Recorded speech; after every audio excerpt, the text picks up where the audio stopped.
from just outside the Empire City at the crossroads to the northeast. Good morning, good afternoon, and good evening. Wherever you are and whenever you are, this is your premier podcast for all things unknown, not media, and I'm your host, JP.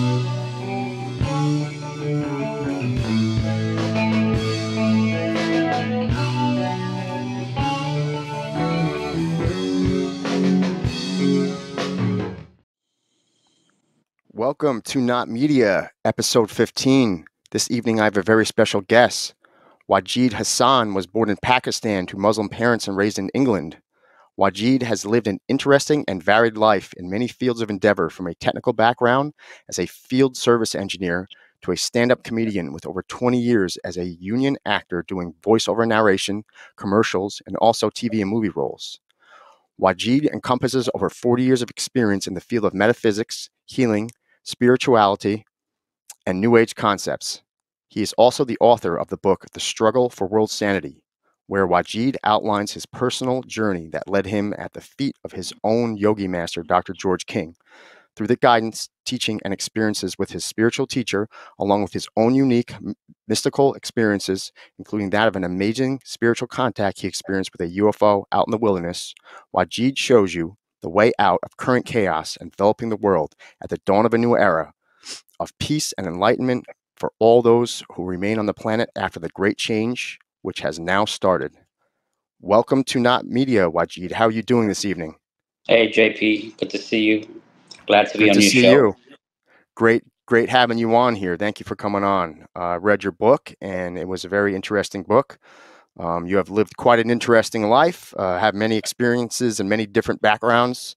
And let's get started with, as you stated with your book and the struggle for world sanity, maybe some of your upbringing. So you were born in Pakistan in 1959, and it says your father and grandfather were teachers.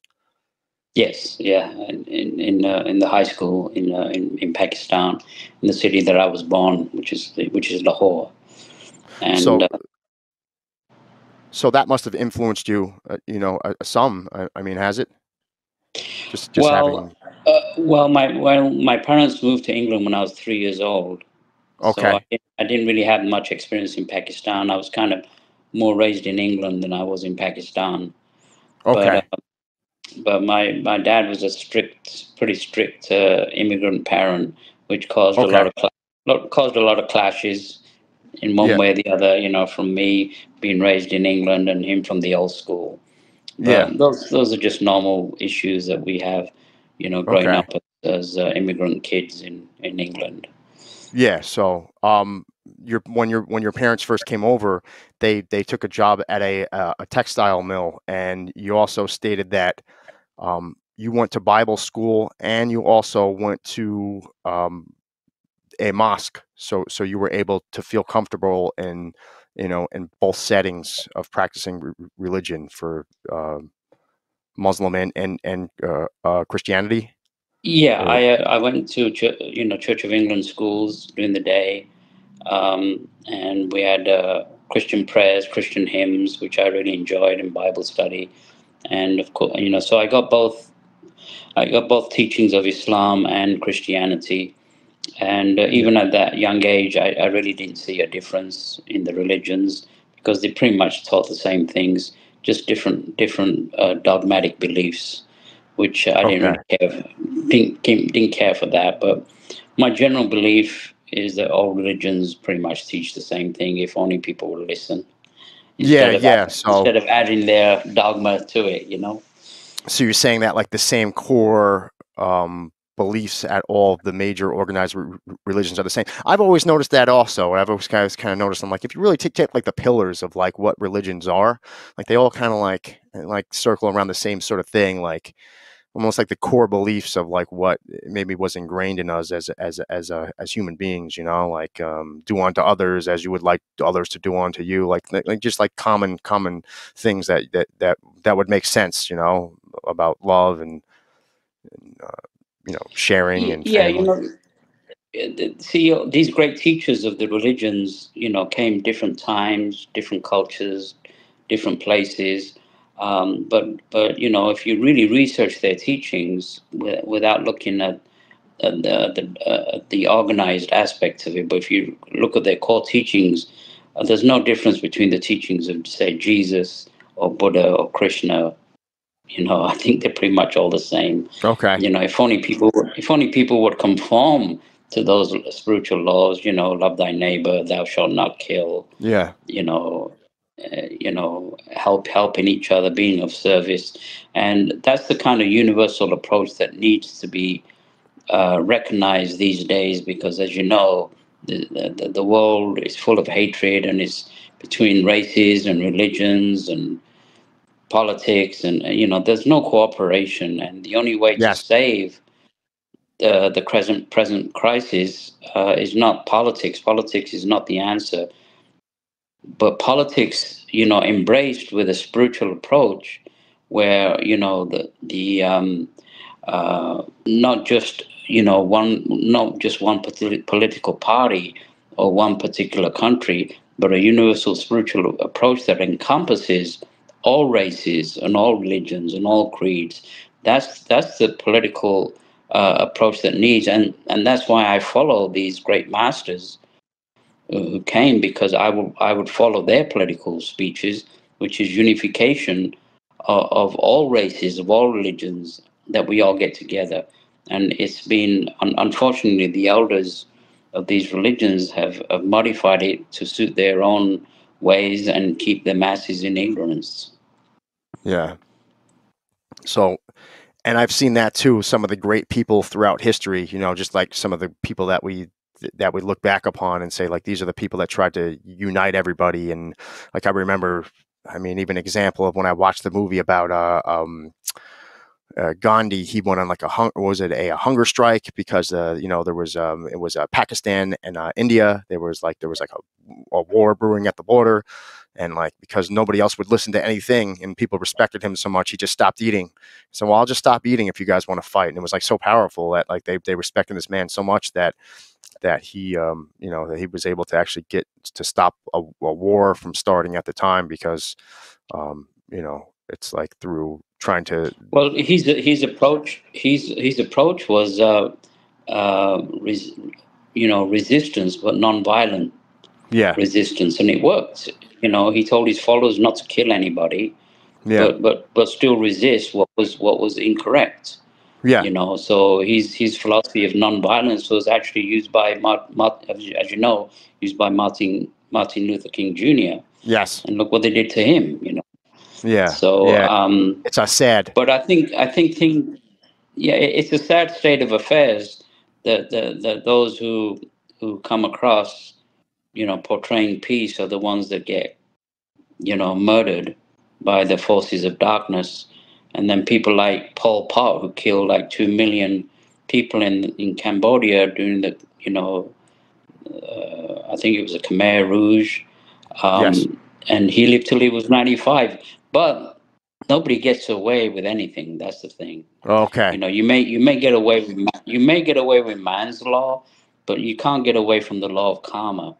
And I'm a firm believer in reincarnation. Okay.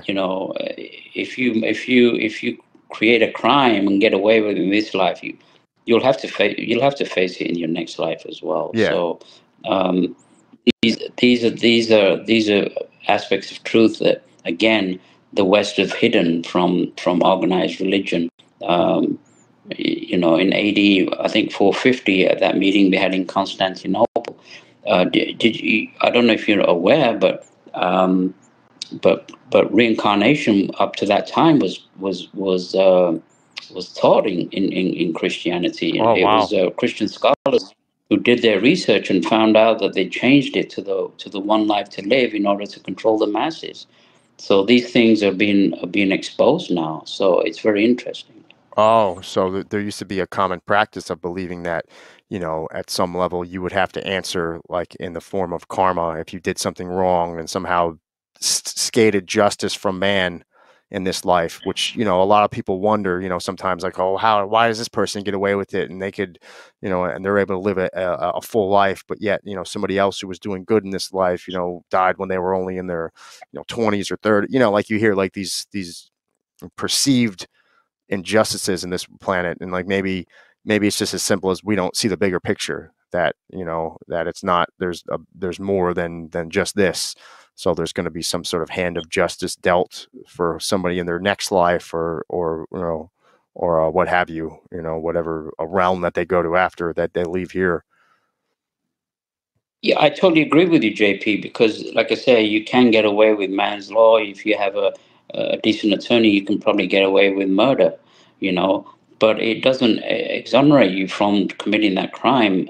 Say, if you murder somebody in this life, more than likely it's quite reasonable to assume that in your next life you'll probably be murdered in the same way. Again, not to punish you, but to teach you that you don't do these things. Yes. So, and your reincarnation, you know, answers the so-called inequality of man these days. How can you have one life to live and learn everything that you can learn in one life?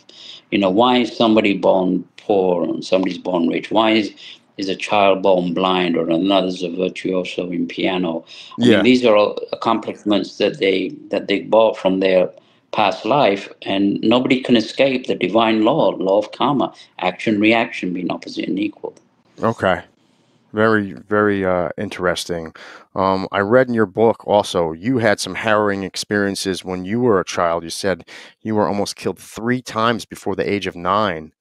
And like looking back at these experiences, would you say that there was some type of lesson to be learned from this? Did you make any sort of like rhyme or reason about why you would have had to have experienced that as a child when other children never have to experience any trauma? Nothing happen, nothing happens, I believe, in God's will by chance, and these were essential lessons.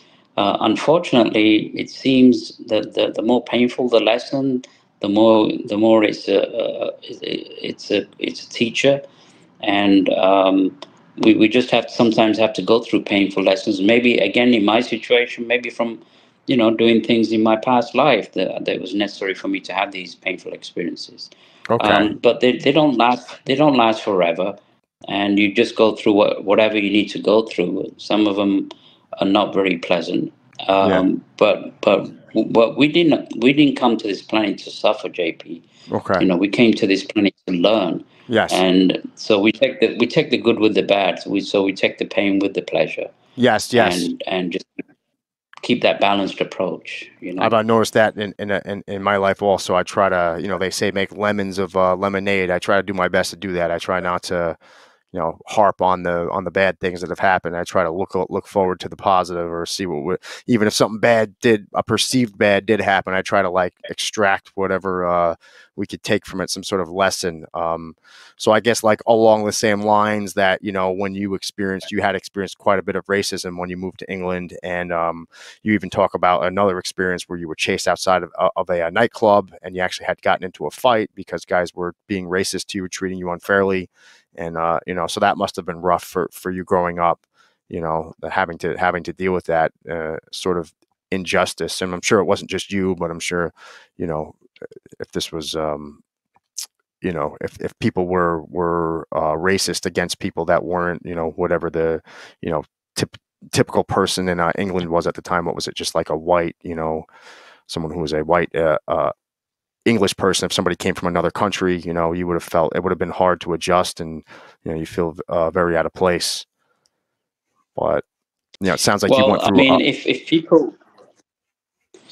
if people understood reincarnation, racism would go right out of the door. Because how can you be proud to be this particular race when in your next life you may not be that race? You This is may be true. a person, you know, and so pride of being with this race or this country or this religion will just go right out the door, because we're all races, we're all religions, Yeah. we're all countries, because we come and we're different sexes. We may be a man in this life, we may come back as a female in another life, just to Yeah. experience what it's like to be a female.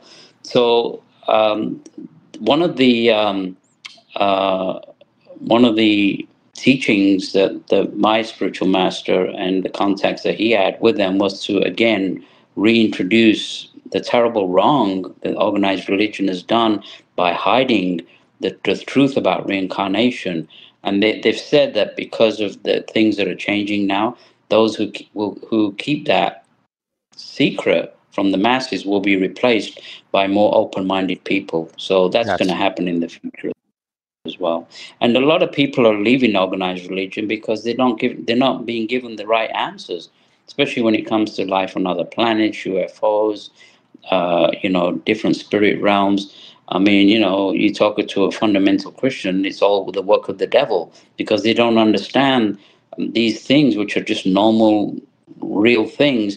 Which again, because of their ignorance, they don't understand what it's about. Yes, yes. And I've noticed that too. I think I heard in a recent poll that the organized religion with certain religions is down quite a bit. So they're having a hard time recruiting new members to get people to follow organized religions. And I think um, there is definitely truth to that. I think now because of the easy access to information, I think on the good side of like say like social media and the fact that we're all much more connected, I think that has led to a lot of people having access to information that they didn't have 20 or 30 years ago. And since they've gotten access to that information, they're starting to scratch their heads and be like, well, wait a second, if this is supposed to be the true story about this planet, and how does this factor in, and like, and I was there, when I first, I kind of jumped on board with this whole thing, minus, when I was in grade school, I did like a book report on the Loch Ness monster. But like as an adult, I jumped on board with this whole like there was just the whole UFO research back in like 2007, 2008 when I first started discovering like things such as like crop circles, and I started looking at the science behind crop circles, and I was like, whoa! I was like, this is actually doesn't look like that these sort of formations could be done by humans just in the fashion that they've been done, like in the blink of an eye in the middle of the night. You have these 1,400-meter Right. perfectly symmetrical diagrams being imprinted into these fields in ways that using some sort of microwave radiation. And I started scratching my head and saying, like, if this is real, like, this is clearly real. I'm like, where does this factor in to like schools and colleges and churches? And like it doesn't. I'm like, there's no, this kind of falls outside the scope of what civilized society is offering us as an answer for who we are and where the bigger picture is that we fit in. Like these things just don't fit anywhere. So it's almost like forces people to have to go off and maybe like abandon those original ships that they were kind of like ships of thinking in those paradigms of thinking that they were in. And I think maybe that's a big reason, and people then start to distrust like the institutions and say like, oh well, if you're all for me, then why aren't you telling me 100% the truth? Is it that you don't know the truth, or is that you're purposely holding it back so I could to keep me like in a more controlled place? So I could certainly see that. And you also, Well, as far as the new growing up, thought. oh, go ahead. Yeah, you mentioned about education, that these things are not taught in education in schools. I think you made a very valid point because, I think the first thing that children should be taught is the law of karma, that you're responsible for all your actions, you're all for your thoughts, and the law of reincarnation, that whatever as you sow in this life, you will get in the next life. I mean, these are the basic laws that need to be taught to every child, before math or football or soccer or whatever, so that they understand these basic spiritual principles. Thou shalt not kill, you know, and Yeah. eventually, with the way the world will change, eventually those things will be taught first in schools before anything else, so that people Yes. understand as they grow that they're responsible for their actions. Everything that they do comes back at them one way or the other, for Yeah. good So or it's for not bad. yeah. So if And it's not a I've shock. learned it in my life. I've learned it in my life, and I'm sure you learn it in your life. Whatever whatever stuff we did when we were younger, and if it was incorrect, it all comes back, one way or Yes. the other. Yes. I mean, that's certainly a good point that you said. It should be taught before all of the things that are taught, because a lot of things that are taught in school, like, and I know that's like the common joke, like, when am I ever going to need like um, algebra or trigonomics? Like, most people, Yeah. like, name the amount of people that or I know right now that use trigonomics, like, or like certain like higher levels of math in their daily life. It's like 99.99% of people I know, minus if you're an engineer or somebody doing like higher level math type of career, or a scientist, that you would actually be using any. But yet, like, these are the things that they beat us over the head with first, as opposed to the other way around.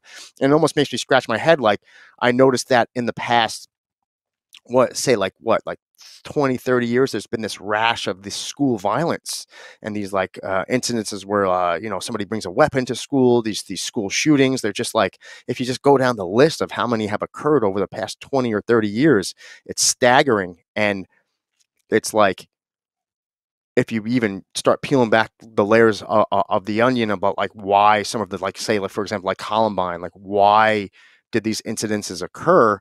And you could start seeing like that sort of principle, that they were, prioritizing like sports and prioritizing things that are like should be second level type of things, under the fact that, like, people shouldn't be treating people in a bad way, people shouldn't be mean, and like there was like this prevalence of bullying, and like these are these sort of like karmic things that probably should be taught before kids get into high school. And like there was a failure to teach these kids these principles, and how, the things that you do, how they affect other people in a negative way. And then if you keep doing things in a negative way, how that might turn out to cause a problem, or like a bigger issue, where somebody, in these cases where somebody was so upset, these kids were so upset that they actually went and shut up a school because they felt like they were, the injustices were so great. And it's not justifying anything that anybody's doing, because that's obviously a horrible thing. But I'm just saying, like all things being equal, how do you prevent these sorts of things from happening? And like maybe with that sort of mentality that you're saying, if you teach your kids from a young age, like, it's not okay to judge someone because they're different. It's not okay. And it's not okay to make bad jokes or nasty jokes on people that don't look the same as you, or be mean, and not talk to certain kids because they look a certain way, or because they might not be from the same sort of background and dress the same, that we should accept everybody for who they are, and just try to be okay with that. And, like, try to put out good, and try to make people want to feel more accepted in society, as opposed to being very like tribal. And I feel like human beings are good at doing that. They're very tribal. They're like, it's like we can't shake whatever we've, had from thousands of years of evolution, where we group together with people just like us, and then everybody that's not just like us, we say, all right, stay away, you're no good, we're good, and you're no good. And it's kind of like, if you look across the world, you know it's like, I don't think we've, as a whole, as a group of humanity, we're still doing it. So Well, it's interesting. It's interesting that you mentioned about these kids and shooting up. That they're actually prosecuting now the parents now for manslaughter. The kids who created this violence. So it does go again on the parents and how they raise their kids, and you are affected by what you see and hear. So if you spend your time 8 hours, 9 hours a day watching violent video games, murdering and killing, that affects the subconscious mind. The brain is a computer. You can program it to numb out all this sensitivity of caring yeah, by feeding yourself all this crap that yeah, these violent video games show. And coming back to education, I mean, we should do what the indigenous tribes, of this world teach their children, that the planet herself is a living goddess, that the nature spirits, are affected by our thoughts, that the weather can be controlled, vibes, as Oh, opposed wow. to all this hate energy. And a lot of this emotional hate energy causes a lot of the tornadoes and earthquakes. One thing that would happen immediately if people started controlling their thought energies, there would be perfect weather conditions, Wow. because we send out energy to the nature spirits, and they manipulate the energy and cause, by karmic law, cause the reaction. So these are the things that children need to be learned from an early age, that that we live on a breathing, living planet that we've raped of her resources for millions of years, not even given anything back. So this, again, with this new age, universal approach that we are all one, regardless, it has to come in the forefront, and only those who will accept this natural way of thinking, because we're all metaphysically connected, we're all one, will be able to probably stay on this planet when the great change occurs. Okay. That's powerful thinking, and that's the way I certainly agree with you. We certainly should be in line with what's better for everybody in a sense, as opposed to like the sort of thinking now, which is like just what's better for a few, or whoever gets what they want to get first, they leave everybody out. They leave everybody else out. Getting back to you and your background, um, you worked a lot at a Indian a sweet shop when you were younger, 12 hours a day. So you have no aversion to hard work, and then you earned an A in school, and you were offered a degree in was it medicinal electronics Medical medical. medical electronics. You refused that though, Yeah. because you didn't want to work in this sort of system. So you had the option to take the classical route in life and just get a job, go to a tech school, or go to a college and get your degree. But it seemed like you had no interest, even though you went to trade school. Um, and in 1987 you did work for a computer system, pitching computer systems to Fortune 500 companies like Department of Justice, LAX Airport, INS, Red Lobster. You want to talk about like that work experience and how that led up to like what maybe working in that field of work, and how it led into what you're doing now, or maybe what you learned from that? Yeah, I mean, I was always interested in yoga and metaphysics, but it's not something that you can make a living out of.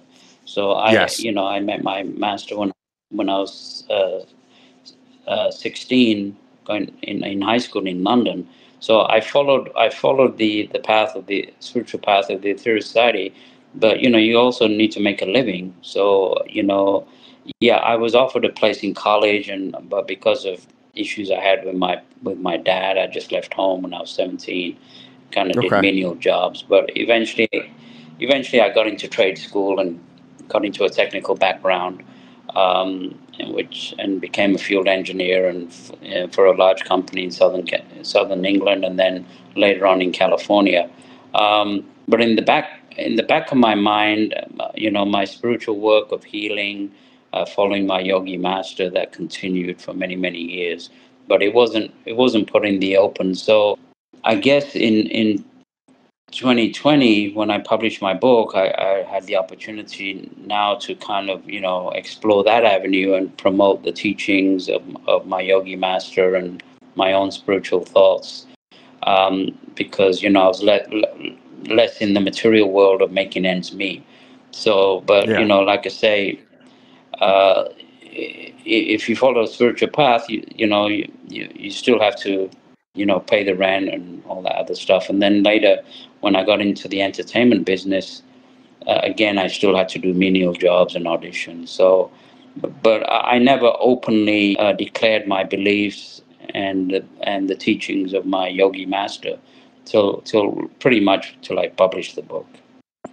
Oh, so you kept that as like a personal, just like a way of life for you, and not necessarily, Yeah, as you were living this, and like I said, you have lived an interesting life, So at the age of 39, circling back around to what your true passion was, you were doing stand up comedy at the Laugh Factory, so that's yeah. I mean, I was doing open mics and doing competitions and whatever, and but again, it was a labor of love till I actually somebody kind of discovered me, a casting director, and then got me an agent, and I started auditioning for commercials. Commercials was pretty much my, as a character actor, I did quite a few okay. commercials, and then some parts in movie roles and sitcoms and whatever, Yeah, I voiceover. saw So that did that as there was quite a list of when I went on your what was it, IMDb, the Internet Movie Database. I saw the list, the long list of all the shows you've appeared from Mad Men. What was a did you also play in one episode of How I Met Your Mother? There was I just saw the list. It was extensive. So you have done quite a bit of work in movie and TVs. And I watched the clip also, the clip that you had on the top of that page, which all looked like great work. And it looked like you were crediting that to your mentor Sandra Merrill. Is that somebody that yeah, you're still she's close she's the with? casting director that, yeah, she's the one that discovered me, and we became good friends, and yeah, she was a good mentor for my That's entertainment. that's great. Actors, there's only a handful that really make it big, and there's the rest of us that just make a living out of it. But it's a Yeah, tough business. It's a tough business, as yeah. you know. The entertainment business. I play for quite a bit of my years. I chased the dream of playing in a rock band. I play guitar and I sung in a rock band all throughout my 20s, and I just know just the level of competition. And from the outside looking in, everybody thinks it's all about fun and partying and this and that. But when it's you on the inside looking out, and you have to actually make the machine move forward, and you're the one that actually has to produce, and you're the one that actually has to catch the breaks and get the gigs and get that is terribly hard. That's why most people who go into entertainment, do not even, like you said, even for the people that make it really big, the very few, it's like almost like the superstars in like sports, and then the everybody else who can make it like yourself, who can get, parts and roles and, at least make a living out of it. And then for most of everybody else, they just don't go anywhere, and then they don't quit their day job. And so that's the that's like the old saying, don't quit your day job. And I think that's most people get to the point where someone says, hey, you probably shouldn't quit your day job, and most people are like, yeah, you're probably right, I probably shouldn't quit my day job. So um and so, yeah, because it's saying that you worked as a cab, a shuttle driver, livery driver, and a security guard in between acting gigs. So that doesn't sound like it was easy. So you're sitting here doing acting, and you're doing acting, but you're moonlighting as this, you know. Well, kind of like you're moonlighting as an actor, but you're working in between. You're working all these very difficult jobs. It's not easy to be a cab driver, livery driver, security guard. These are like hard jobs, that people have to take in order to like you said, pay bills and just get through the necessary means of life, or making it in this world. I, I, I guess Interesting.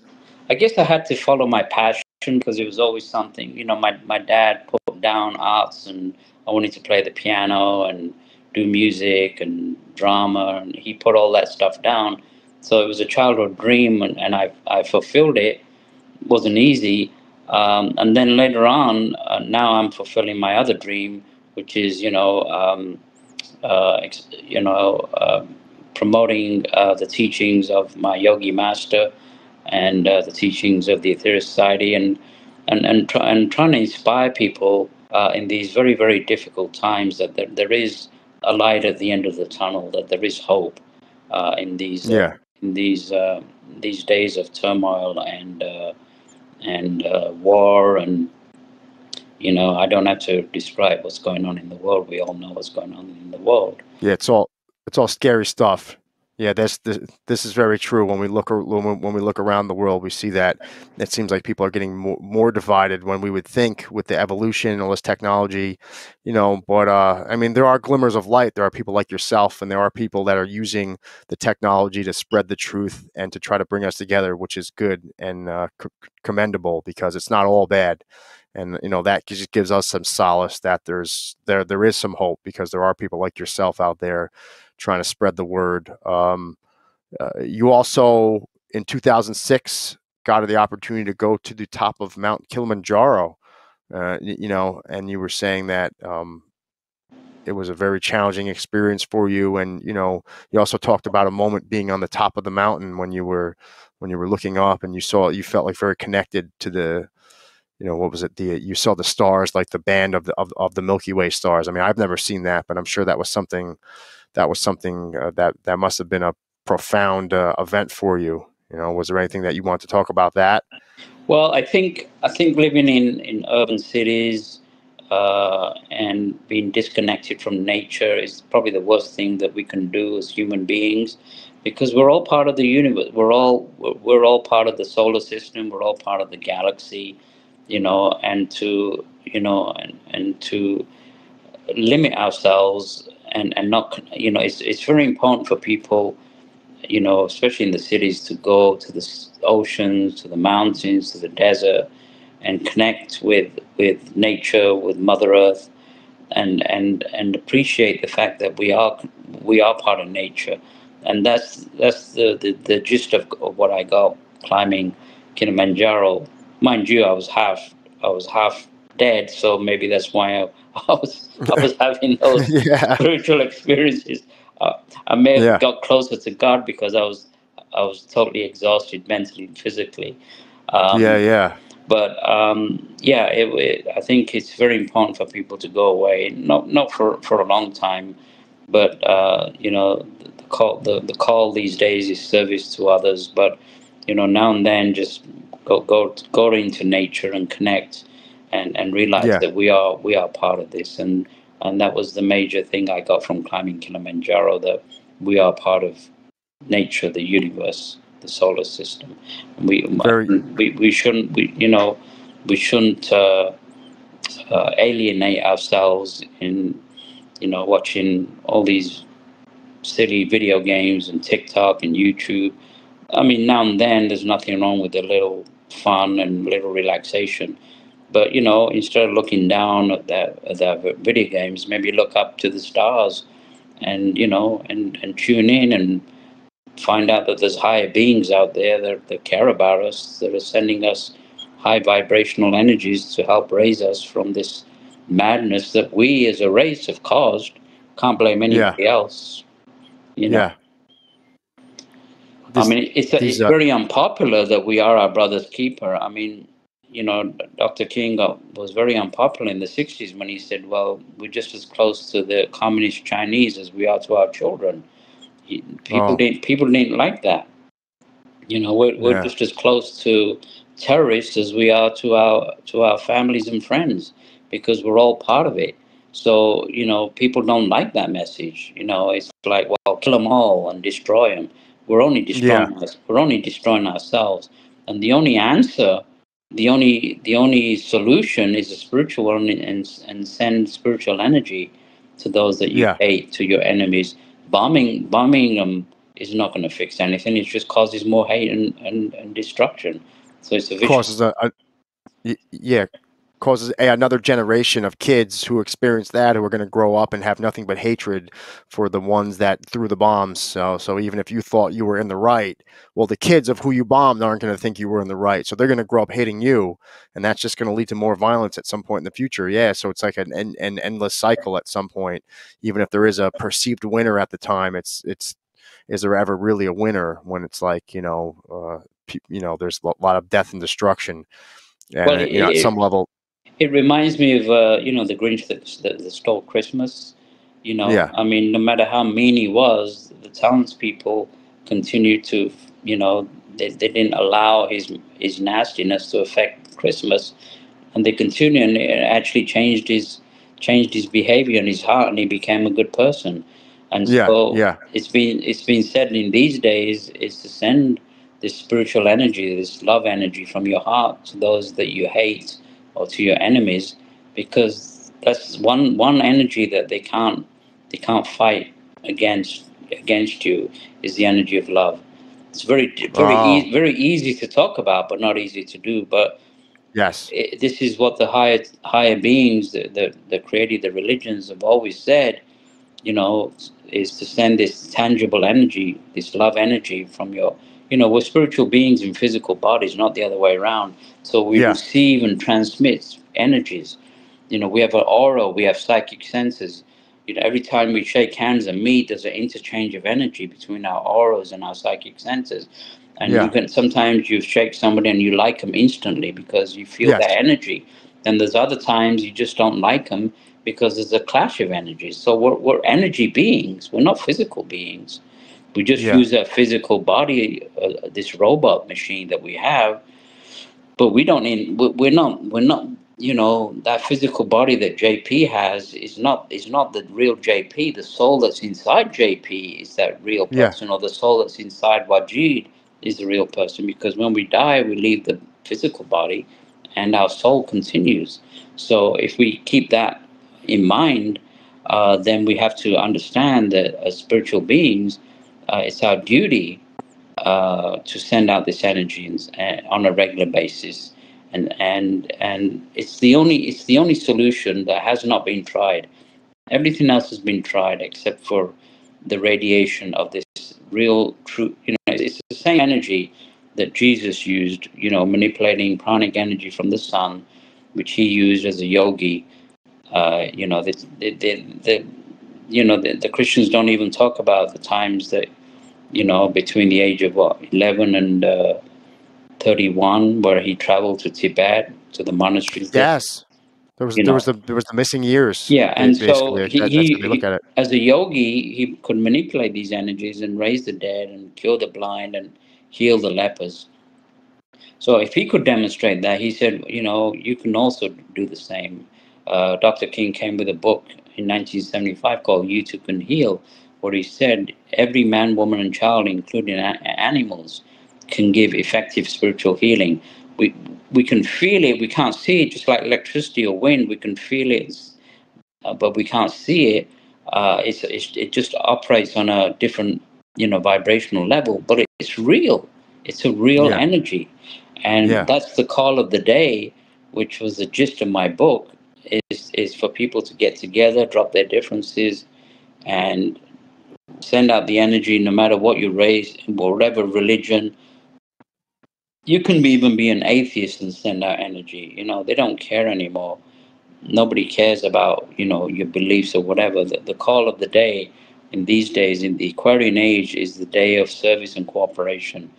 and okay, and so we're pushing that people get together, or individually or collectively, in whatever ways they want, and raise their hands. I mean, you can stand in front of a mirror. You can raise your hands and you can visualize white light going from your palms of your hands and your heart center, and it will be reflected in the mirror. You can feel it coming back at you and tingling around your aura and around your fingers. So it's a very, very tangible energy, and yeah, it's the only energy that's going to save us. okay. Yeah, so that's like, instead of, like you said, instead of being contentious with people, just having more understanding and more love. Like there's that, I don't know if it's similar to that old saying, you say you can kill someone with kindness, you give them good back, you don't give them bad back.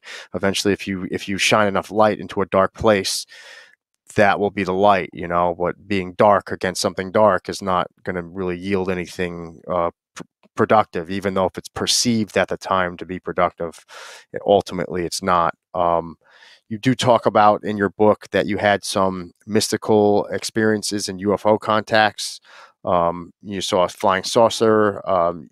Not only did you have a vision from a previous life, that you actually saw a flying saucer when you were 6. When you were 17, you took a trip near Stonehenge, and you described a bright light shining on you. And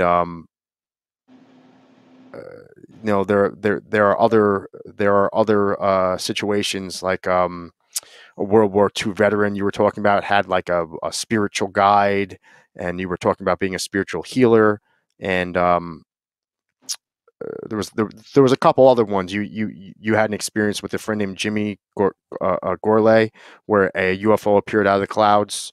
You want to talk about any of these experiences? They almost seem like have you ever heard of Stephen Greer?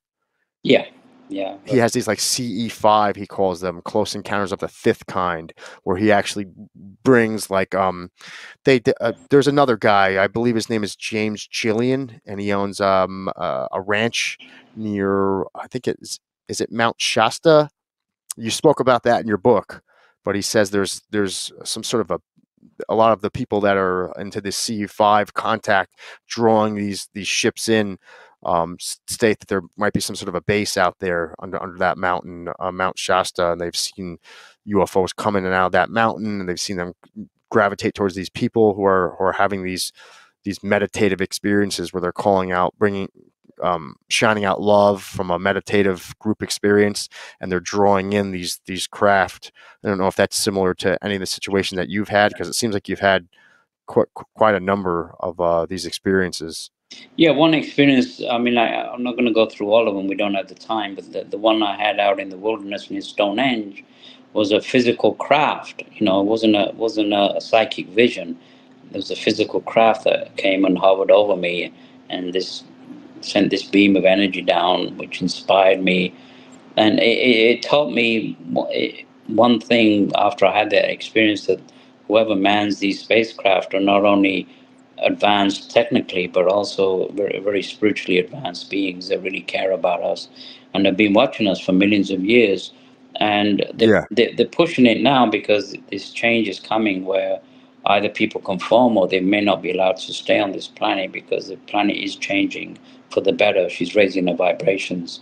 Um, yeah, so, you know, it wasn't by chance that I was called out in the wilderness and had this experience, because it wasn't just for me. I kept it quiet for many years, but I felt I had to write it in my book, so to let people know that these, you know, and it's not only me. Many people are having these experiences now. I think they're reaching out to a lot of people to let them yeah, know. Eventually, I think they, you know, this at this particular point they can't openly land, but eventually there will be a situation where they will land.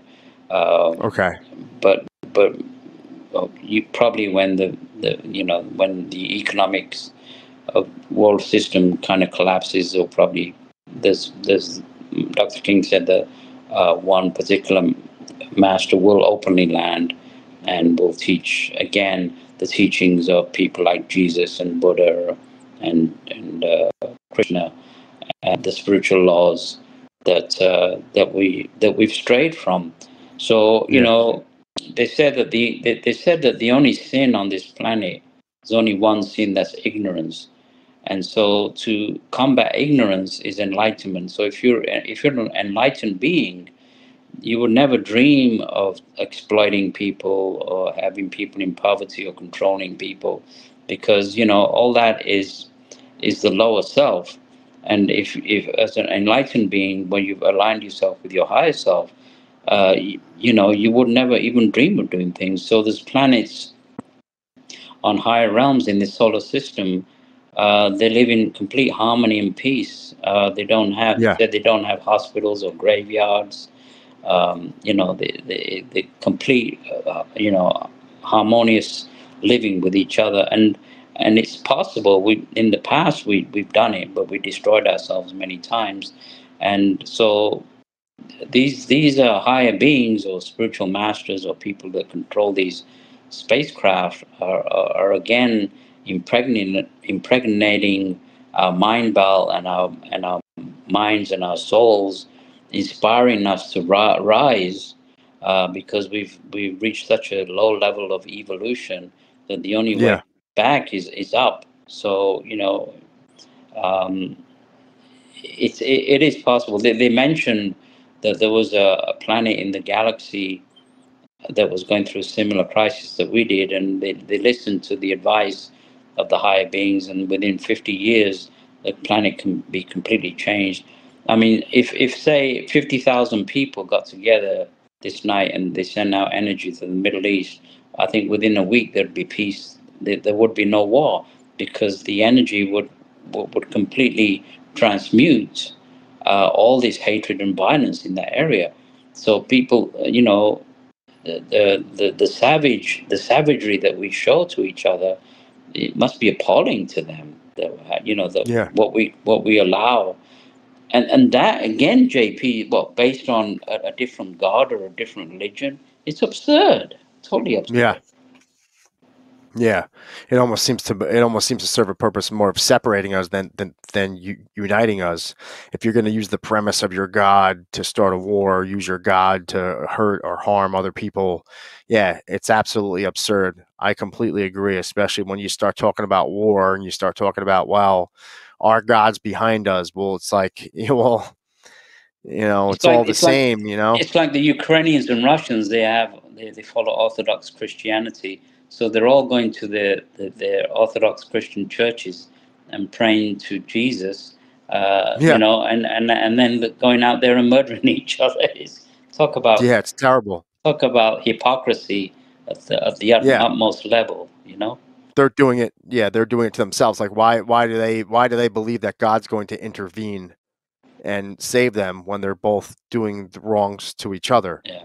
So that's not something that God would be that, well, you're causing the problem for yourselves. This isn't my matter.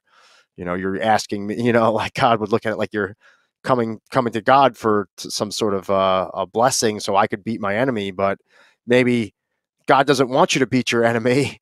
Like that's not the Well, answer. another thing which the human race don't understand, have not really been openly, educated. But there are forces of darkness that live in lower realms, Yeah, and there's forces of light, and there's an invisible spiritual war going on, and the forces of darkness behind the scenes want to create this wars so that they can build. So people, when they die, can go to these lower realms and they can, empower this. They can take over their souls. So there is yeah, an invisible spiritual war, and so we need to be on the side of the forces of light. And one way that yes, we can help them is to send out this spiritual energy, because they can use that to not kill but transmute yeah, the evil energies that are being thrown out on this planet. I mean, you talk about physical pollution. There's a mental pollution that's embracing the whole planet, and yeah, with the hatred and the jealousies, and the greed and the murder and the war. That's creating a mental pollution that needs to be transmuted. If we can transmute that, then we can have a peaceful revolution as opposed to a bloody one. And yes.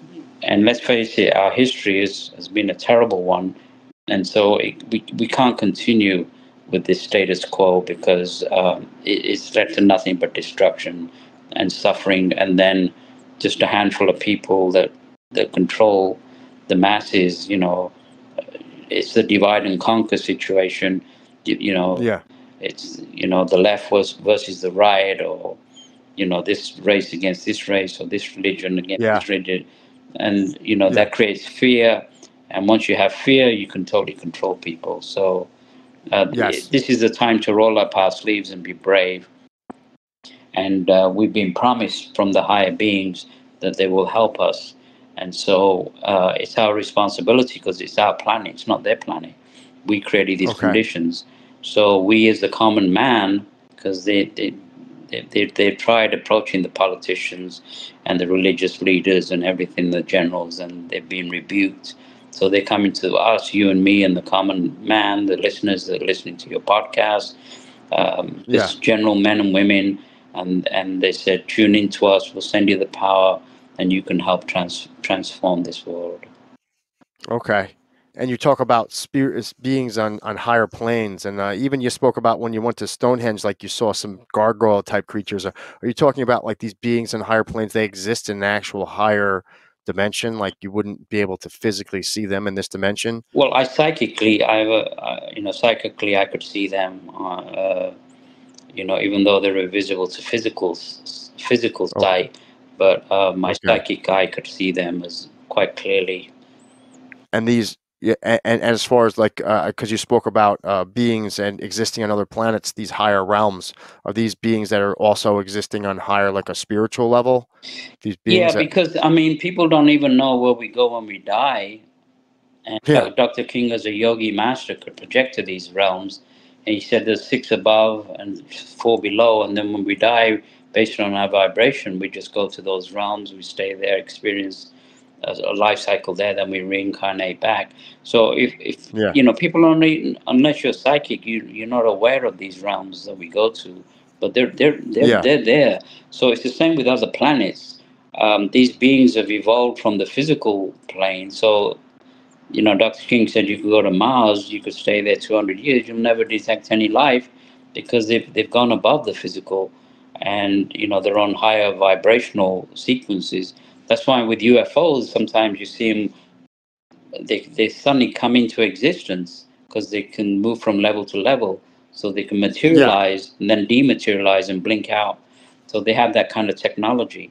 So, yeah. so places, places like Mars and Venus and Saturn, Jupiter, they're all occupied, but on higher realms, higher realms of existence, Okay. which eventually people will know about in the future when they get more advanced.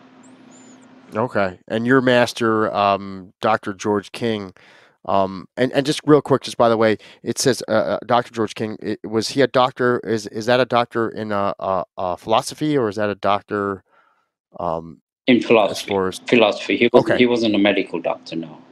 Okay. I understand. It stated in 1954. He stated he had a voice call to him. Prepare yourself. You are to become the voice of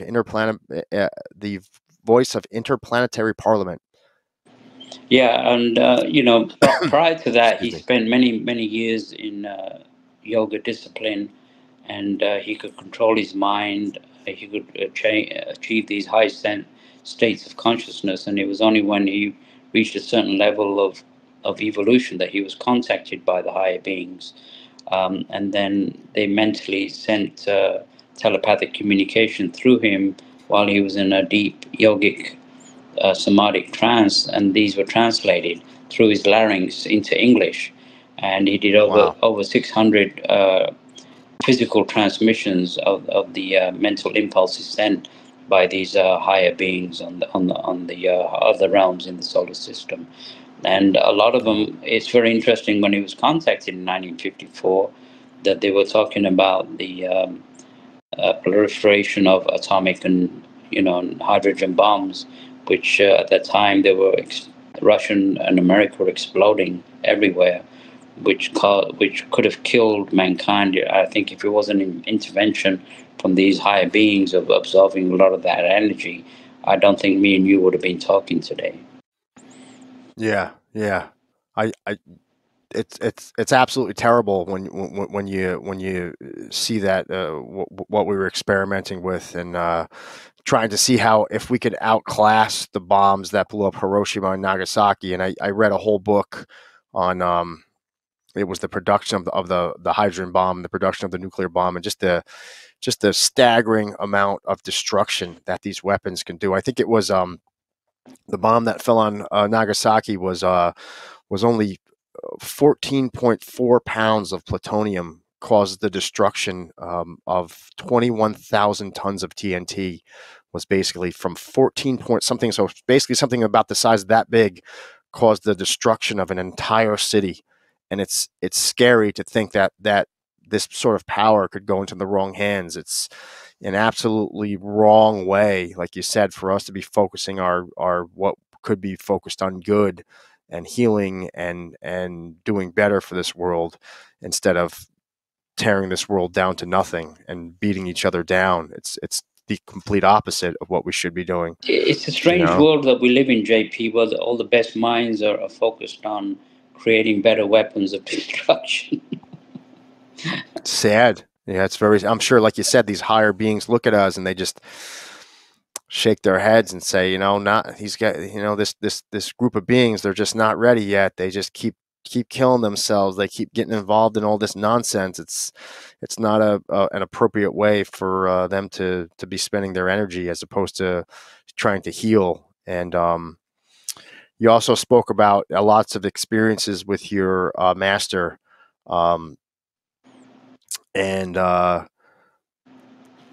you stated that your master said you could judge a person on how they treat their animals. And you mentioned something called fixnation.com. Is this to help reduce the feral cat population?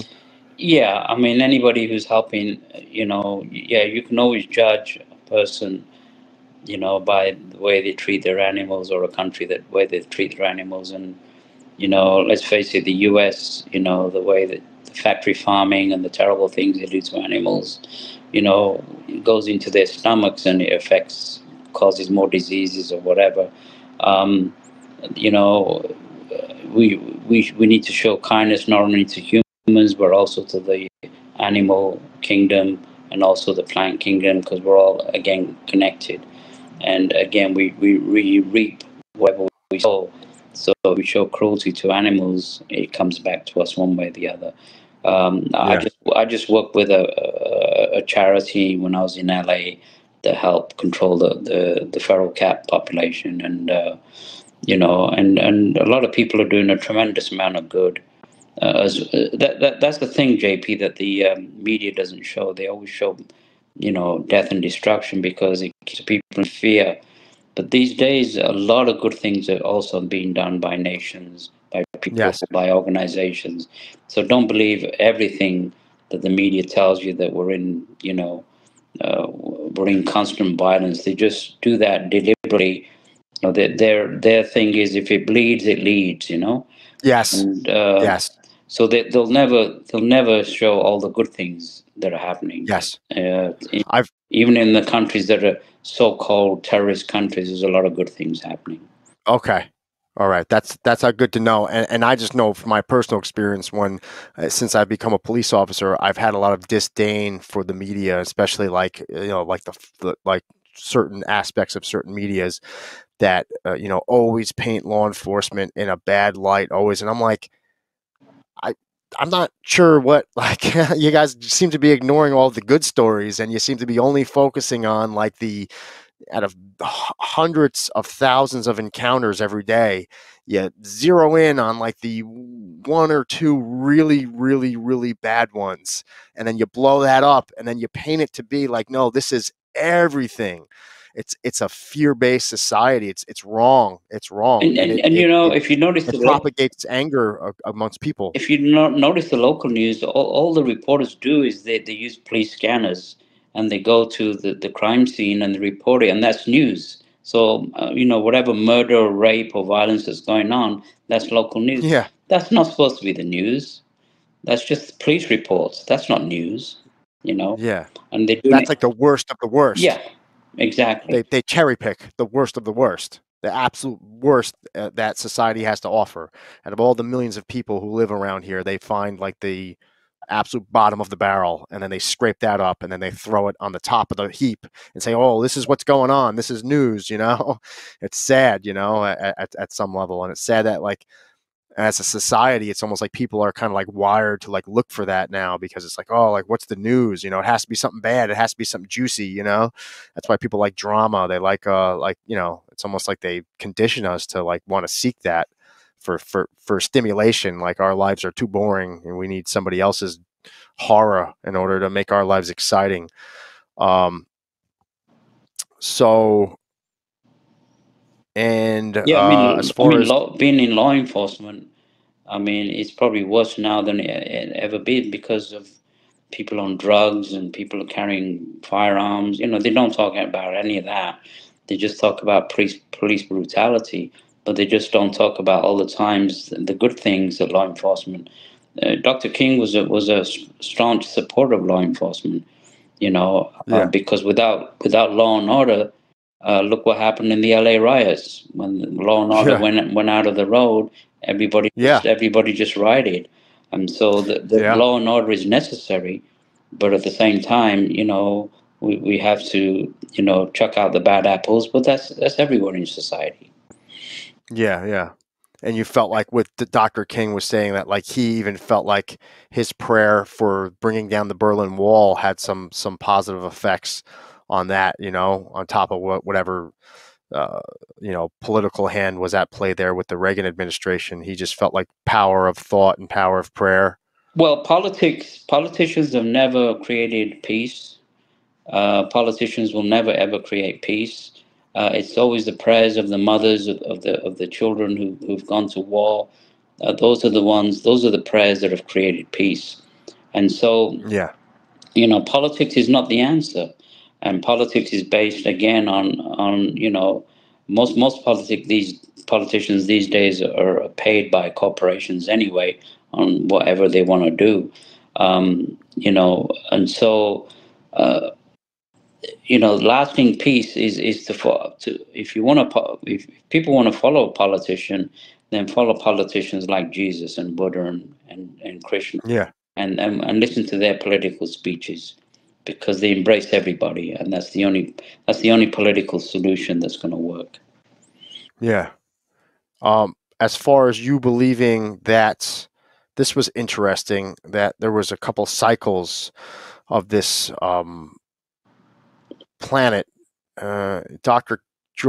George King went into it in the Nine Freedoms, and so apparently there's a belief that there was a planet 18 million years ago named Maldek that was destroyed due to maybe it almost sounds like some of the same ideologies that we're suffering from now, like this sort of like real materialistic segregated, like this sort of mentality, us versus them, like if one could kill another, then they're the better one.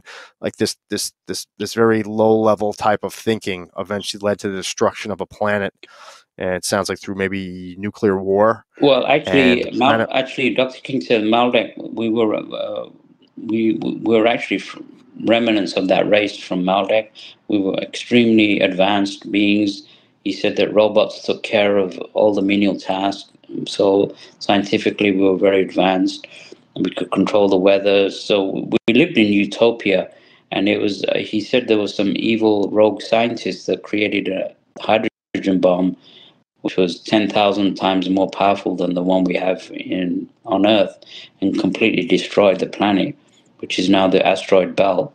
And we we were actually reincarnated 18 million years ago on this Earth, and twice in our history, with Lemuria and Atlantis, we've destroyed our civilization through nuclear war. And so this is the okay, third time that nuclear war has been discovered. Nuclear power has been discovered on Earth, and if we're not careful, we could have another nuclear war. So they're trying to avoid that. okay. And where did he ever go into any detail where he believed that he got the information about this planet and Well, the asteroid belt? see, if you're a yogi adept or a yogi master, there's like you can go into a state of high meditation, project from your body, and you can actually read, just like a CD player. You can watch a movie, Yeah, because all the information is in the CD. The Earth herself has what's called a record of all the events that have occurred on the planet. Uh, the Eastern philosophers refer to them as the Akashic records. So if yes, you're a yogi, you can actually project from the body, and you can read these Akashic records, which don't lie, and a mental picturization of all the events that have occurred on this planet. uh, you can study. So he's yeah, not the first yogi master to have done that. Other yogi masters in India have also studied the Akashic records. So he didn't base this based on terrestrial history, but based on actually reading these Akashic records. Just like you can, if you're psychic and you can see somebody's aura, you can read their aura around somebody and know their past lives. Uh, yeah. It's the same thing. We carry an akashic record around us and in our aura, and it's the same with the Mother Earth. So it was a case of him studying that he came to these revelations. Oh wow. Yeah, I actually heard about somebody saying they somebody that I trained jujitsu with that was saying that they did a, guided they call it DMT. It's supposed to give you like a spiritual journey. It's a hallucinogen, and he said that then when they were doing it, he said when they looked up, he said you could actually see the auras of people. I guess a lot of people aren't usually tuned into that if they're whatever type of thinking that most people have, but sometimes when they do these guided hallucinogenic trips, they could see these. So he said he actually could see the auras of people like around the room. You can actually, as a light that came out of them, you could actually Well, when they use physically see these them. drugs, hallucinatory drugs, they actually force the Kundalini power to rush into a higher psychic center, and they have these visions. But it can be dangerous. So the yogic way of doing it through controlled breathing, controlled meditation is better because the drugs will actually force the issue. And yeah, you can see auras, and you can have Oh visions, wow! but they don't know how to control the Kundalini power back, and it Yes, causes a lot of psychosomatic and if they're not careful, addiction and mental illness and stuff like that. yes. They could be problematic. It could be dangerous. I do understand that. Yeah, Dr. King So said that going the drugs way is not the way to do it, but going the okay, positive through yoga, through breathing, through meditation, breathing and through yoga. mantra, and raising the vibrations naturally is the more Okay, better way to do it. okay. One example that you were stating about what we had talked about before about the civilizations destroying themselves, that there could be some proof if anyone's not familiar with this. In 2,500 years ago in India, in Mohenjo-daro, they found like an explosion site, and this is actually true, and it's very similar. I'm not sure if you're familiar with what Trinonite is. During the testing of the at the Trinity um, for the first atomic bomb that was exploded, I think it was in mid-July 1945. I think it might have been July 16th, 1945. The sand of the area in Los Alamos was turned to a glass. So when they went and found the site, it was almost like a glass that was made from the sand, but the heat of the explosion causes glass, and they called it Trinonite. So if I think this stuff is still floating out there. You go to like a museum or probably go on eBay. You could Yeah, probably get a piece of this Trinonite, and they found this at Mohenjo-daro. They found people that looked like they were like shielding themselves from some sort of explosion, like people that were basically turned to ash, and they found them like basically frozen or like these in pictures of people like turned to ash, and they were like shielding themselves from this. Some event occurred where Trinonite was formed in Mohenjo-daro, and it the only way that we know that these events or this material can be made is by a nuclear explosion. So yeah. Even in the it Mahabharata, which is the Hindu teachings that would go back thousands of years, they talk about weapons that had the heat of light of 1,000 suns. Obviously, they were referring to nuclear weapons. You know. yeah, hydrogen bomb, yep, because that a thermonuclear weapon, when I read that book, they use a nuclear explosion, which is fission. So they break the atom apart and they use the heat from that fission, like a plutonium, like the one that blew up over Nagasaki. They use the heat from that fission explosion to trigger a fusion explosion, which is tritium. And so they surround the plutonium explosion with H3, which is tritium, and they fuse that tritium together. And then the fusion of that tritium using the high heat, it causes an even bigger explosion. So it's like a double, which is basically like the sun. So the same explosion of a hydrogen bomb is the same sort of mechanism that the sun uses when it like the pressure and the heat, it fuses the hydrogen together, and in the fusion of that, there's energy release. So there's extreme heat. I think they said it was up to 4 million degrees. That's what they needed from the fission explosions. They use the heat from the fission explosion to trigger a fusion explosion. And that is what a hydrogen bomb is. That's why they're so terrible, because they can, like the amount of hydrogen they could surround this plutonium or uranium explosion with is almost endless. I mean, they've done up to, for my estimates, or I think they've done up to almost, I think it was 50 plus megatons, which is 50 million tons of TNT. It was called Bomb SAR. Is that And there's right? actually a video. Yeah. And it was so powerful, it knocked the house over 45 miles away and killed a 14-year-old girl, I believe. 45 miles, like that, just doing the experiment out there, like the blast, 45 miles still killed somebody, knocked the Well, house the over. So Russians were they were too scared to use it on land. They did it mid-air. Can you imagine if they did it yeah. on land? You know, Huh. terrible. Yeah, it it is scary. And then you get into how you believe women one day shall rule the earth. And I thought about this, and you know, for all the damage that over the history of this planet men have done, you know, at least there could be some balance. At a minimum, there could be some balance from all the destruction that men have done to this planet, because this planet has been effectively ruled by men for, in the past, and as far as we look back in modern history, a couple of thousand years back, and all of the wars, all of the destruction, it always just seems to be brought forward by men and male aggression, and at some level, not being anti-male, but just being anti war and anti problems, like it's all the destruction and all the pain and misery that some of these needless wars have caused.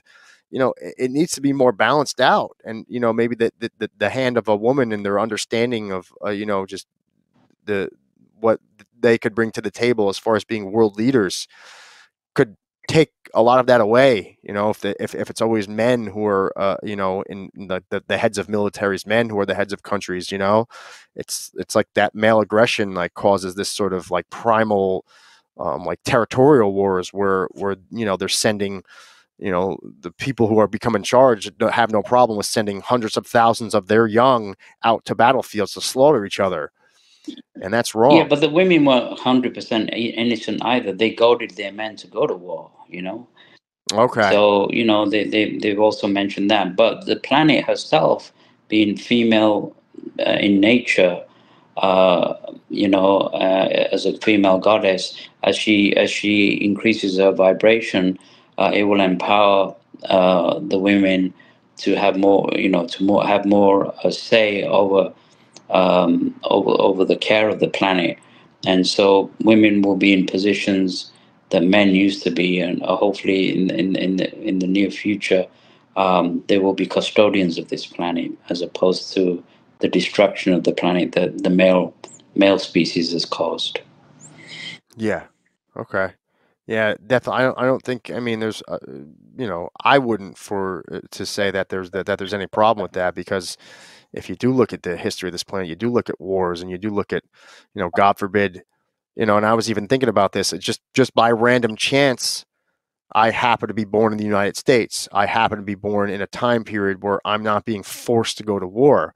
But if I was, say, 15 years younger, 20 years younger, let's say I was like a male of fighting age in the Ukraine or in Russia, you're almost being forced to fight in a war. I'd be out there on a battlefield right now, potentially getting killed, any day, because I'm fighting somebody else's, war. Somebody else whom I might have no say this way or that, or no feeling this way or that, but I'm being told, hey, for your pride and for your nation, you're going to go out there and you're going to pick up a gun, you're going to start killing people because they're the bad ones and you're the good, like it's crazy, and it's like, it doesn't escape me that like, uh, it's a blessing that I was never drafted into a war. That if I was going to go, let's say, fight in the Iraq War, it would have been a choice. But like, there are people that get forced to fight in these wars. They don't have a choice Right. just because of where they were born. Being male, for example, being born at a certain time in a certain country, like you will go or you will be considered someone who's a traitor to your country. If Yeah. somebody was like the draft dodgers from the Vietnam War, it's like the premise of that war, looking back on history, was just such a false and shaky premise, from the Gulf of Tonkin Yeah. to the assassination. I did one of my episodes on Not Media to how it was a military coup Yeah. when JFK was assassinated, and all of this leading up to effectively the Vietnam War, which is what the military industrial complex wanted, and the 58 some odd thousand lives that was lost from Americans, and the countless thousands of other lives that were lost from the Vietnamese, North and South at the time. So And the it's repercussions of Agent Orange are still there today. yeah, Terrible. yeah. Terrible. It's sad to see that, and the landmines from the wars out there in Laos, how they had all these mines. They still can't go in certain areas because they're worried about people getting blown up. So, and then you had already kind of one and two with me about reincarnation being a fact, and you talked a little bit about Planet X. I know that was a big talking point of Zechariah Sitchin, who believed that the Anunnaki came here and their planet circled around every 3,600 years, and that was real. And there's a lot of people who talk. I listen to Coast AM. There's people that believe Planet X is real, and it's on just a longer orbit, like a more elliptical orbit, and there's knowledge of people in some of these organizations like NASA and such knowing about this. I mean, I don't have any personal knowledge of Planet X being real, but I do know there's been enough of an argument made by Zechariah Sitchin for the Anunnaki having come here for whatever reasons he was stating, to mine gold for their civilization or what have you, and that there's another planet. But you did mention that, and you think that that's going to be some sort of planet that is somehow associated with reincarnation. Well, I don't know about the Anunnaki, but according to Dr. King, when he mentioned Planet X in the 50s and 60s, they all laughed. But like you said, now NASA scientists, I think they're based on their calculations of the gravitational pull of Uranus and Neptune, know that it exists. Okay. And what Dr. King said is, after this great being lands, when the economic situation is collapsed on Earth, he will lead, he will tell mankind, either you conform to the spiritual laws or you won't be able to stay on this planet. So those who won't conform, the political, the generals and the polluters, they won't be allowed to stay on this planet. They won't be able to reincarnate. They will be taken after death. They will be taken to Planet X and be reincarnated, just like we did from Maldek to Earth. They Okay. will be reincarnated on Planet X, and to relive the terrors of this Earth till they get it. And only those people who conform to the spiritual vibrations, by raising their vibrations, by being of service, by being of healing, will be allowed to stay in this new age that's coming of peace and enlightenment. So Okay. that has been prophesied not only by my master but many yogis before him, many masters before him. So it's not a case of if it's going to happen; it's when it's going to happen, and when it does, this new age comes. Only those deemed ready, by raising their vibrations, by turning their bodies into spiritual bodies, will be allowed to stay. The others won't be Yeah. able to handle the vibrations, so they'll be taken to Planet X and start the reincarnation cycle there. Yeah. And not for the better. It doesn't sound like. Maybe another chance to learn, They but it will. doesn't sound like for the Well, better. actually, what Dr. King said, they will probably involve and probably start as the caveman kind of scenario. Won't be. Oh Yeah, wow. they'd have to start from that So Stonehenge. quite a couple steps Yeah. backwards. And then you speak about how Jesus, Buddha, Krishna, Saint Peter are interplanetary masters. Um, somehow that they came here to bring the light. Somehow, the purpose of these spiritual masters was to enlighten mankind. Was it that for them in a past life, did they um, do something that allowed them to come here for that purpose? Actually, Like what are your views on these that? great masters actually volunteered to come to Earth. So only part of their consciousness was allowed to reincarnate in physical bodies.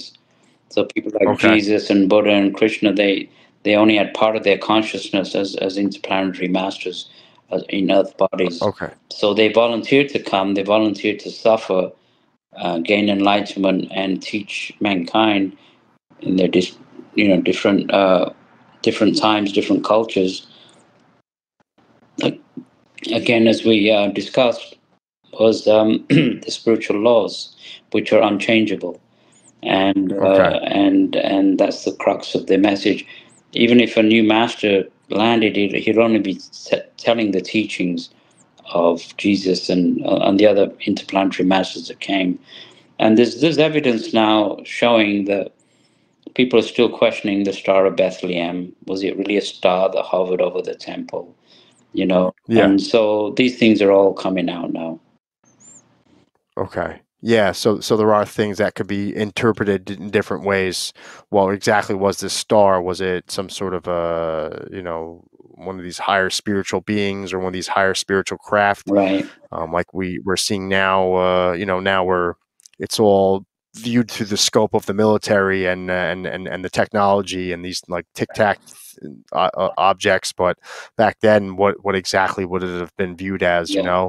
If one of these ships were seen, now it's all through the eyesight of defense and military. But back then, before they had this same sort of perspective that we have now, that everything goes through defense in other countries and the military and radar, like what exactly would they have viewed these objects as, in that time?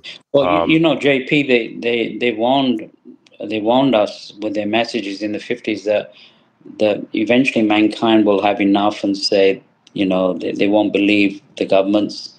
And now most people are pretty aware that there's life on other planets, so they don't believe the Yeah. governments. But they did say that the governments would create this scenario where they would say that these beings are to be feared, that they could take over the earth. They're planning Yeah. a mass invasion, and so that's what a lot of the governments are doing now, because the public are fed up. They know that they're lying, so they're using the fear. And Dr. King asked these beings. They said, "Well, if you decided to take over this earth, how soon could you do it?" They said within 15 minutes they could Wow. totally control the earth. But they won't do that Yeah. because they're breaking the law of karma. They won't intervene on our behalf. We have to fix the problems. And so they have power. They said that our nuclear weapons to them are like toothpicks. You know, Yeah. that's the kind of technology. So I would rather follow people with that kind of power, but pacifists that won't hurt Yeah. anybody, than follow any general who lies to you and then causes terrible destruction. Yes. Yes. And did he talk? Did your master talk about anything with the 2 mile long spacecraft called Satellite Number 3? Or have you had any encounters with He this? he he actually projected from his physical body and actually entered this spacecraft. And there's a description of his visit to this spacecraft in the book that he wrote, The Nine Freedoms. And Oh, wow. and he said that they have technology on this spacecraft. It comes into periodic orbit. The dates are set, and if people go to the Ethereum Society website, they can see those dates. But when it comes into orbit, he said they have computer systems that, like today, you can dial a 10-digit number, and within seconds you can reach anyone across the country.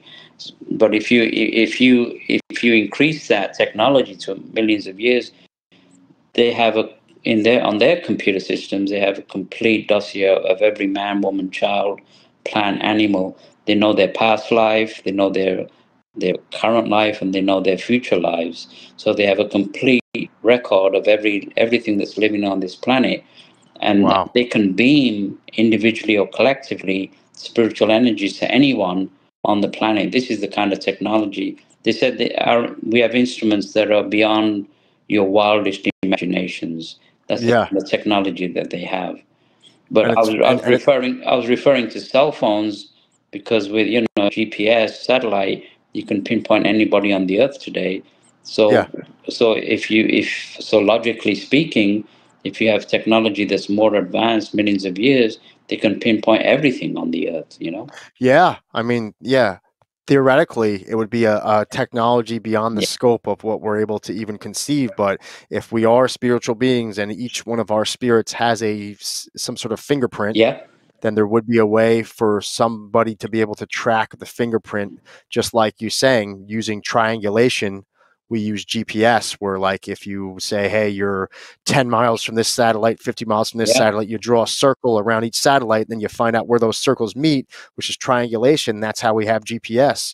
So if we have that technology, and that's something that we know about, like, what might we not know about for a society that might be 5 or 10 million years ahead of us? Yeah. It would just be hard for us to process how advanced somebody could be and the sort of technology that may be out there, because it would just be on the scope of our current understanding of science. It would just be so far beyond that scope where it would just seem like magic to us. But, obviously, like you said, it would seem like magic to somebody 150 years ago that Right. you and I were talking right now. Yeah. And Live. Yeah. we could be separated by hundreds of miles Yeah. and even different time zones. And, theoretically, you could be across the planet right now and we'd be still talking the same way. And it's like that, that this is possible, No, that would I seem like, couldn't envision that 20 years ago, and it's happening today, you know?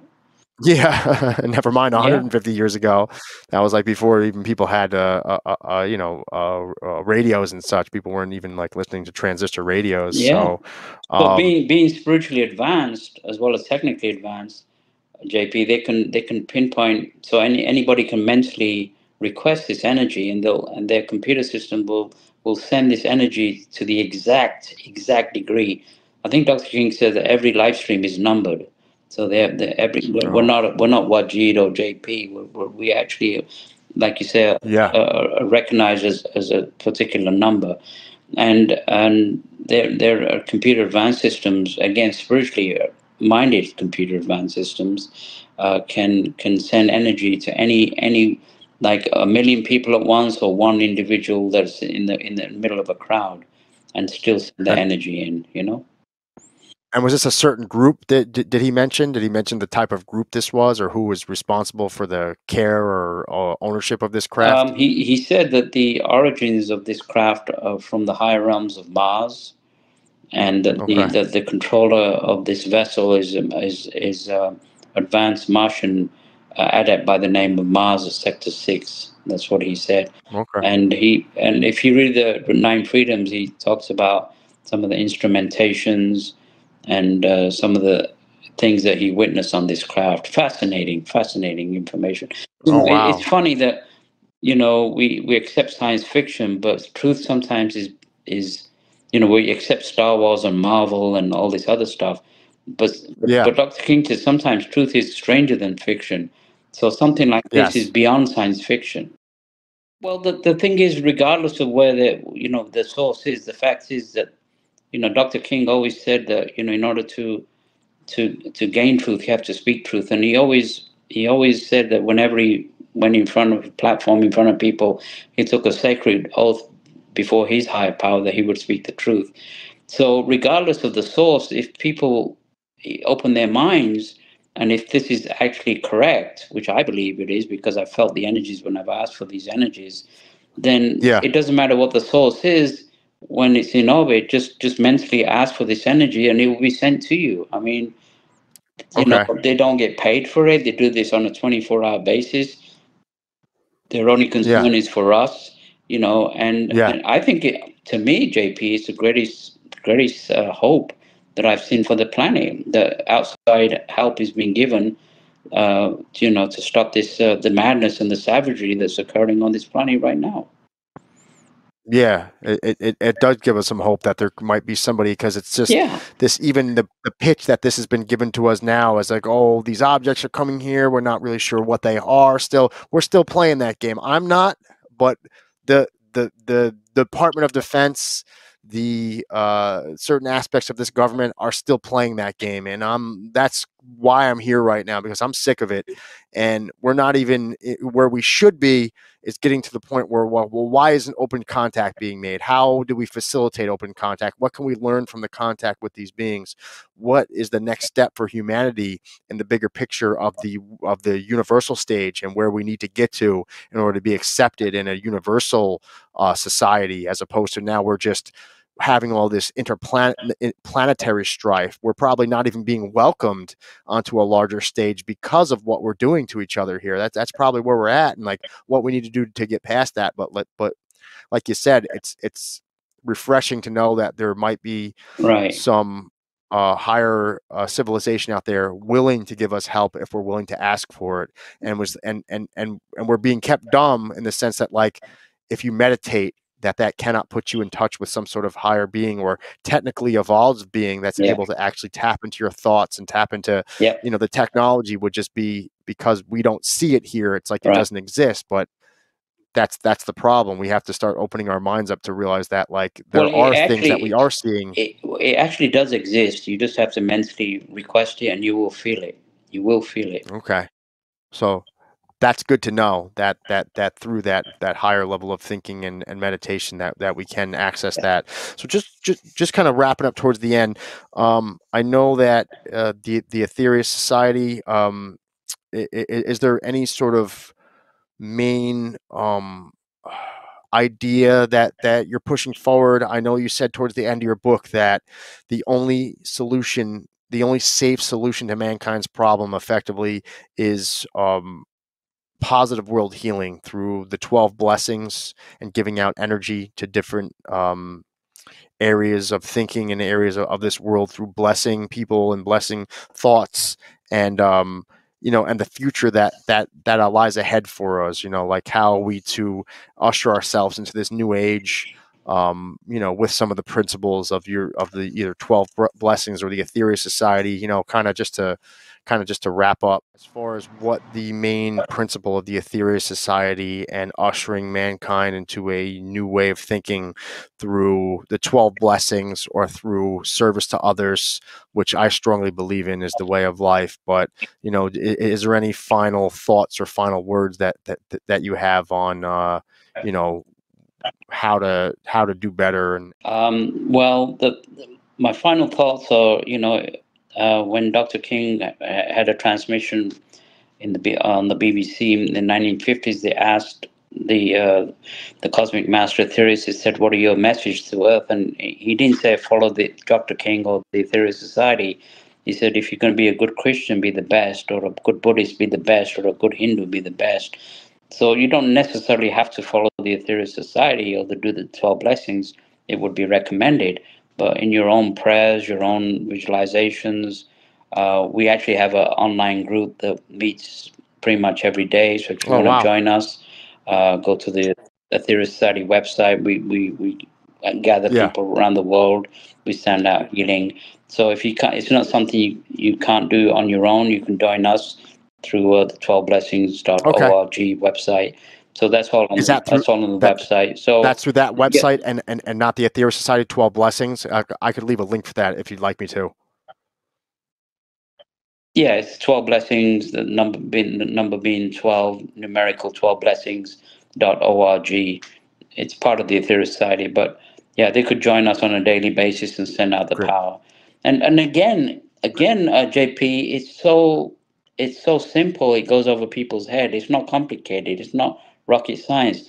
We got technology that's so advanced, but all they're doing is asking us to Yeah. channel the energy. I mean, they're not asking us any more than that. I mean, that it can't get more simple than that. Yeah. They do all the work. I mean, talk about Yeah. compassion beyond belief. These are scientists, spiritual scientists that are helping us, and all they say is mentally tune in, send out the power. I mean, it's a great message of hope. And even if there's a possibility of it being 0.00001% true, give it a Yeah. try. You never know. Yeah. At least give it a opportunity, because what we're doing right now doesn't seem to be working that great. Just as a world right now, it doesn't seem to be working that great. This very materialistic, low level thinking, you versus I, us Yeah, versus them, right, right. fear mongering type of society it doesn't seem to be working out too great on a whole for humanity. So, if we don't start all grouping together with this type of thinking, where like, how can we be the same? How can we work together? Then we're Right. in for harder times on this planet, and we don't want that. I don't want that, and clearly, for And we also owe it to the next generation, the children that are going to be raised as human adults, spiritual beings. We owe yeah, it to them as well. We want them to live on a planet not in fear, but in harmony and peace. So we owe it to the yeah. I next know that generation. was JFK was big on that. That's why he had such a push for not having this nuclear war in Vietnam, which the Department of Defense was pushing for, not having this. He was pushing all against that. He was pushing against all of these things of overthrowing these governments, and not having this war out there in Southern Asia, and ultimately why he was assassinated for standing up against these people. And it was one of his visions, was that I don't want this horrible world of nuclear war being thrust upon our children, and to have them suffer like the people suffered who have already experienced nuclear war before, and how terrible it is. And I understand that if you read any of the after effects of what happened during the Yeah. bombing of Nagasaki and Hiroshima, it was absolutely horrible, hell on earth. And it's just sickening to think about that humanity created something like that, and that we even had a situation where we had such war, where we had like the people felt like that was their only solution, because at the time the people who did that felt like, some of the people felt like it was their only solution. So yeah, like as you were saying, that for, if anything, for the people in the future, for our children and our children's children, the world that we're leaving to them, the world we're leaving to any sentient beings, that it's a better world. And if we can give a gift for a better world and a happier world and a more loving world, then that's a good thing. And, like I said, that's something I learned from reading about the life of JFK. He was pushing for that. And that was one of his big pushes for being anti-war, which is essentially was why he wound up being assassinated, because he wasn't on board with the war machine. And, so, to end this episode off, I'm going to read a powerful poem that you had in your book towards the end, and it's very true, and it's very powerful, and it's a good message to leave people with, on how to be a better person, and how to keep this world and love and humanity moving forward in a positive way. It's a poem that you wrote in your book, and it's called "Humanity, Humanity." I'm going to read it. Humanity, humanity, what happened to you? Divided today as Hindu, Christian, Muslim, and Jew. Humanity, humanity, it's time to unite. No bickering, no wars, no jealousies, no fights. Humanity, humanity, my soul is sadness for poverty, strife, hatred, and nuclear madness. Humanity, humanity, just look within and raise up your vibrations from the Maya, the din. Humanity, humanity, I know there is hope. Brothers and sisters of all nations, hold hands and cope. No politics, no barriers, no manipulations, no lies. No corpses rotting on war fields covered with flies. Humanity, humanity, a new age is coming, where peace will prevail and harps will be strumming. Clear waters, blue skies, pollution all gone. No fears, no worries, no hydrogen bomb. Humanity, humanity, Mother Earth is to be reborn. An era of love, cooperation, a brand new dawn. Humanity, humanity, let's pray for each other to create a new world where brother will help brother. Humanity, humanity, don't give up the fight. Let's all work together and send out the light. And on that note, we will all do our best to send out the light and the love and the healing that can make this world a better place, and do our best to participate in any activities that can help other people, and be of service. Because as I always state in my intro, or my outro of my podcast, that choosing a life of service is a better life and a more fulfilling life, as opposed to a life about all ourselves. To give something back, to give love back, to give something positive back. And I certainly appreciate you coming on Not Media, Wajid, and the message that you have given us in your book. And I will be sure to leave a link or a description of your book in the title of this podcast, so everybody could check that out, like I have.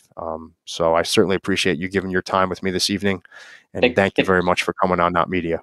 It was a real pleasure, JP. Thank you so much for having me. If they go to my website, wajidauthor.com, they can find all the information there as well. Excellent. And be sure to check Wajid's website out and like and subscribe, Not Media. Thank you, everybody, for tuning in. Everybody, stay well.